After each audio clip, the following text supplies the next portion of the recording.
Good morning, everyone. I am going to present about the ethical principles in iBanking.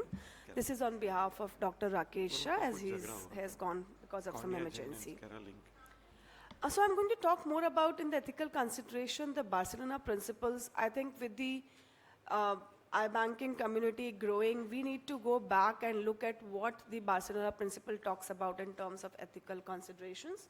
Barcelona principles were developed by GAIBA, Global Alliance of iBank Association, and they represent a significant agreement on the ethical use of donated human tissue for ocular transplantation, research, and future technologies. These principles, as I told you, are developed by GAIBA in collaboration with various international ophthalmic organizations.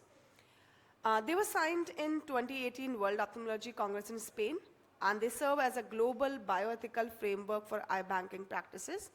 And it mostly emphasizes on consents, equitable allocations of ocular tissues, and prohibition of trafficking and transplant tourism.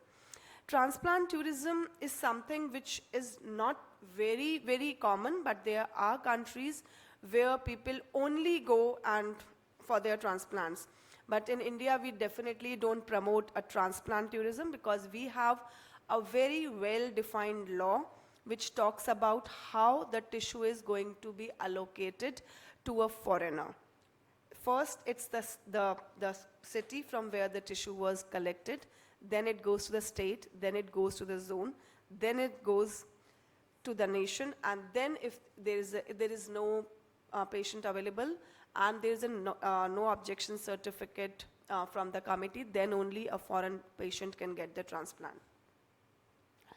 So these principles were developed by multiple organizations, and iBank Association of India was a key part of it, and this address again the consent donation. It talks about areas of ethical ambiguity, especially the profitization and supply chain in the iBanking. When we talk about profitization, even the processing fee which we are taking in the iBank, it is not the profit which we are collecting. The THOTA Act clearly states that the processing fee can only be taken by the hospital, by the recipient, or by any non-profit organization, but not the donor, and also it can only be charged for the medium which we are using, the technician cost, and the instruments which we are using. But we can't say that, okay, this iBank is putting 25,000 rupees for a collection, so we will charge 25,000 as a processing fee. That is not by, regulated by the law then. Global movement of eye tissue. It should ensure the ethical practices in the global movement of eye tissue. In India, we definitely are not allowed to export the tissue outside the country, but there are countries which are exporting tissues. In the Southeast Asia, we have Nepal, which is one of the biggest suppliers of corneas to the iBank, but they also follow a rule that till they have a patient available in the country, they can't send the tissue outside. Again, we have to promote the partnerships across borders while maintaining the ethical standards. We are not against giving to the other countries in terms of Sri Lanka giving to us or Sri Lanka, Nepal giving to Bangladesh, but they should be all under the ethical standards. Especially the beneficence and the non-maleficence. That is the key ethical consideration for iBanking. iBanks are for doing good and to avoid harm to anyone in all circumstances. So iBank needs to strive to benefit patients in need of corneal transplantation by facilitating the donation, preservation, and transplantation of corneal tissue. And in all circumstances, they have to avoid harm. So they have to adhere to strict protocols to minimize the risk of harm to both the donor as well as the transplant recipients, including ensuring tissue quality and safety standards. And this is where the standard operating procedures comes into play. A national program for control of blindness have put effort in giving us a very good standard which were published in 2021. I request everyone who is in the iBanking community to please go check those standards and make their SOPs accordingly. Management of altruistic donations. We should have guidelines for handling the voluntary and the altruistic donations, ensuring the utility within the ophthalmology and the research. Even if the tissue is not going to be utilized for the transplant, an iBank should take maximum effort to use the tissue for the research or providing it to the other institutes who are using the tissues for the trainings as well. Currently, the best practice is when we are going to collect the corneas and we understand that after the pen light examination by the technician, that the tissue may not be utilized for the transplantation, the family needs to be informed about that the tissue can be used for research, and even the consent form should have a clear clause that the tissue can be used for transplantation as well as research, so that the family don't inquire afterwards at why the tissue was not used for transplantations. And the tissue is a public resource at the end of the day. It was by the public and for the public. Justice and autonomy. iBank should ensure equitable access to corneal transplantations for all patients in need, regardless of factors such as socioeconomic status, geographic location, or the medical history. Autonomy. iBank should respect the autonomy of potential donors by providing comprehensive information about donations, allowing them to make informed decision about their willingness to donate their corneas after that.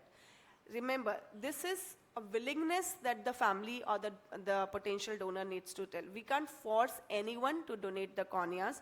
Even during the hospital cornea recovery program, the main job of the eye donation counselor is to counsel the family, to provide them with all the facts and the figures and answer their queries, but at no point they can force the family or lure the family to donate the corneas. So that is something which we all need to understand and need to follow. Self-sufficiency and transparency. Of course, we need to balance export and import. In terms of India, it doesn't imply. But even in the states, we need to have balance. We know that some part of the country have lot of corneas and the other part of the country, like Northeast, don't have corneas.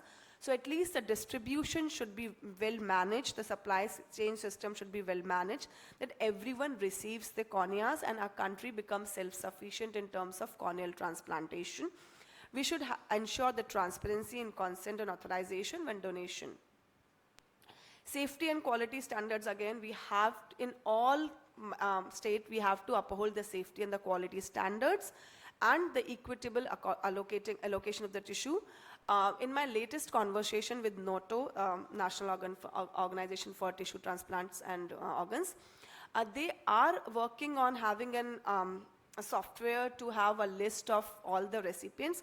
I'm not sure how fast they will going to develop it, but I think as iBank Association of India also we can have a donor registry and a recipient registry kind of system, ma'am, which we can start and need to follow up, because one of the major complaints by the iBanks is they don't get, once they have given the tissues to the doctors or the corneal transplant surgeons, they don't get it back, the information about the recipient, that what happened to it, or even the tissue was used for the same patient or not. So I think we need to work on the registry as well. Conclusion is that, of course, we have to follow the global ethical framework and follow all the ethical considerations while we work for the iBank. Thank you so much. I'll ask Dr. Basak, what do you think about donor registry? Is it really helpful? Donor registry. Recipient registry is fine. Donor registry, is it really helpful? Normally we keep the records as a thing, but donor registry, normally we cannot make it prospectively. It is just when a donor is happening, we are putting in it our system in EMR system. That is to see the,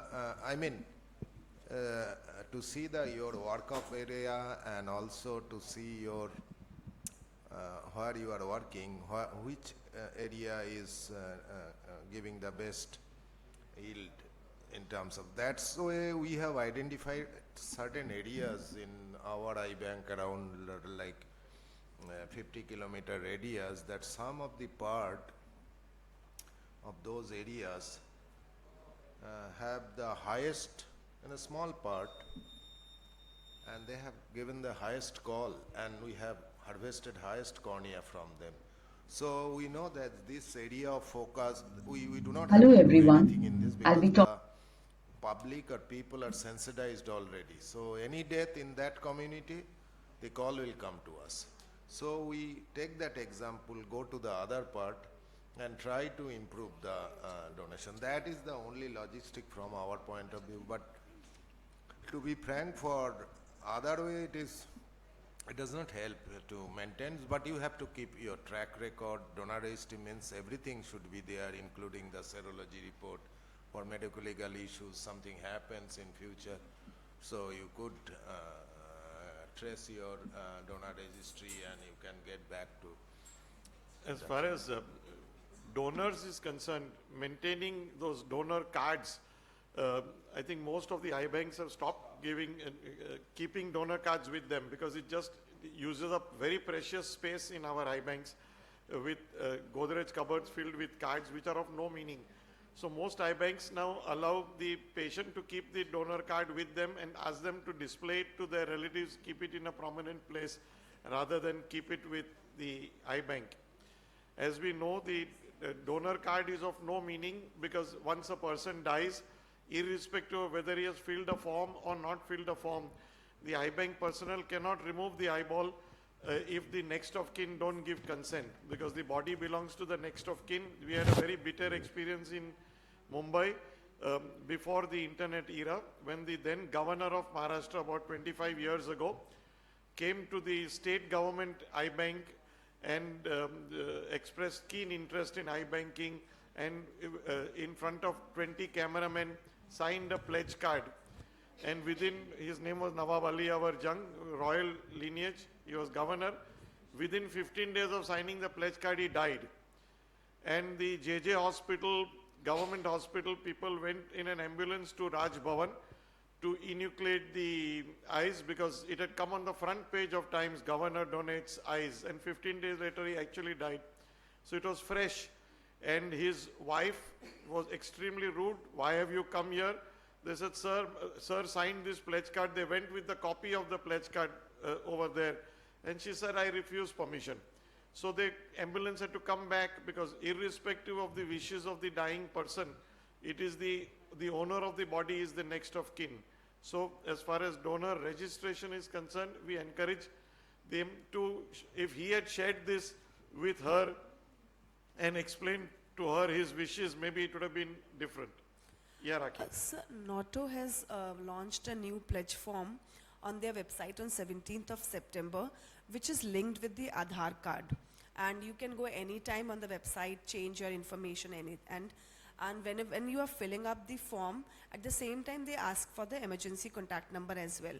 So when you fill up the form and submit it, the information goes to whoever is your emergency contact number, or your spouse or your son or anyone, it goes to them. I have filled that form and it was very easy to fill, and it was, looks like we need to, if we all decide that if we also can move to that I think form, that would be wonderful. So all of us go to online and Yes. forget about these. Yeah. We give we encourage the pledge card system in various function, but at the same time we give the patient that pledge card in a bigger format, like so that he They can frame it. print and frame it, keep in their Office, home, like office, or mainly in their drawing that. For the room. relatives, yeah. For Sir, the relatives. Rajasthan, And they at the exactly do it. Whoever fills a pledge form, they give them a certificate which they frame it, keep it outside. In Kota, they have started a new initiative where anyone who has donated or has pledged, they paint it outside that it's a Netradani Parivar kind of thing, Okay. more to encourage the society to donate. So that such is- initiatives can be promoted. going on, okay. So there is a lot we can do to popularize this. Many people, 90% of people who don't donate are just because they've never been approached or never been told or were not aware of eye donation. Various studies have shown all this.